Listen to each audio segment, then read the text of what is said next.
Hello everyone. Today we're going to learn how to extend the network distance.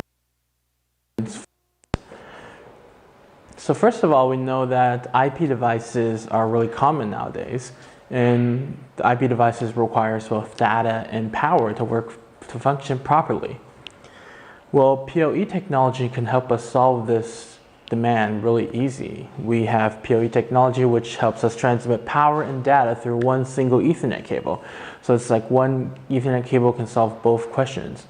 Two birds, one stone. And usually the PoE standard distance is 100 meters, and after 100 meters the decay is too crucial. We'll suffer from power loss and signal loss. And in this case, we will use PoE extenders or PoE-powered switches to extend another 100 meters.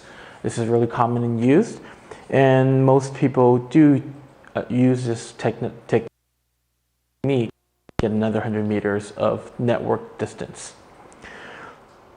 So what happens when we have a non-PoE device? Well, a non-PoE device is a PoE device which does not have a non-PoE device is a device which does not have PoE features integrated in it. So PoE releases power under one circumstance.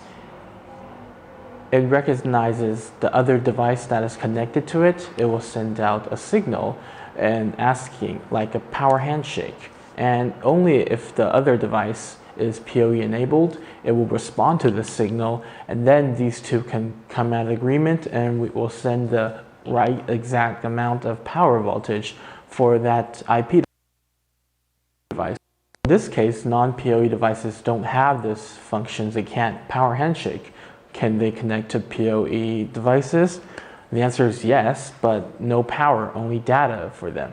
So all above, we can use the data transmitted for like extended data transmissions, but it's just there's going to be no power, so we're going to have to figure out how to power up our IP device on the other end all ourselves. So today we're going to kind of simulate this kind of situation. We have a router here, and we're going to have to attach multiple like non-PoE devices over 100 meters. In this case, what should we do? Well, if we're going to use a non-PoE, we're going to have to use a powered switch, because a powered switch, a PoE, act as a functioning PoE switch in the field. And in this case, all the non-PoE devices can connect to this power switch, and this power switch will give them data for them to connect with the network.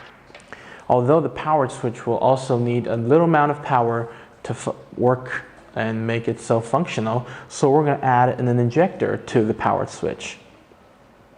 Alright, so now all we have to do is power up the Ethernet switch, which is a router, power up our 95 watts high power PoE injector, and disconnect all of these to our wireless access point here, which is one of our non-PoE devices. So we're going to connect our PoE injector, which is really easy, connected to the alternating current, and then use the Ethernet cable, connect to the router. So connecting to the router, we will connect to the Ethernet port right here. This will be sending data to this injector, and the injector will receive the data here and the power from our power source, and then start outputting PoE signals through this Ethernet plus DC port. So right here, we'll just connect to our PoE-powered switch. For 8-port PoE-powered switches, we always have to remember, port number 8 is the one you need to connect with our power and data source. Only port number 8 is able to receive the power and data, and then divide it and spread it to all other 7 ports.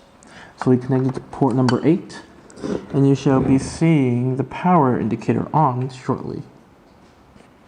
So you can see the power indicator is on. This means there's power going through it now. And all we have to do is connect this to our wireless access point. So now we take one more Ethernet cable and connect it to our wireless access point.